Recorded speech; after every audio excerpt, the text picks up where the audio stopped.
Mesfushori shqiptar Kedi Bare ishte pjesë e një incidenti fundjavën e shkuar, duke qenë se zëvendësimi nuk u prit mirë dhe u përfshi në një tension me trajnerin dhe tifozët.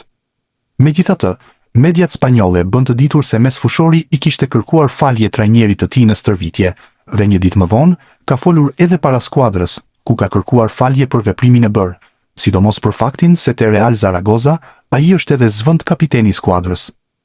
Së fundmi, trajneri i Zaragozës, David Navarro, ka folur para mediave për këtë situatë, duke e konsideruar temë të mbyllur. Çështja as nuk është diskutuar, është thjesht pjesë e lojës, plotësisht e natyrshme. Unë duhet të marr vendime, unë mora një dhe është brenda sferës së mundësisë.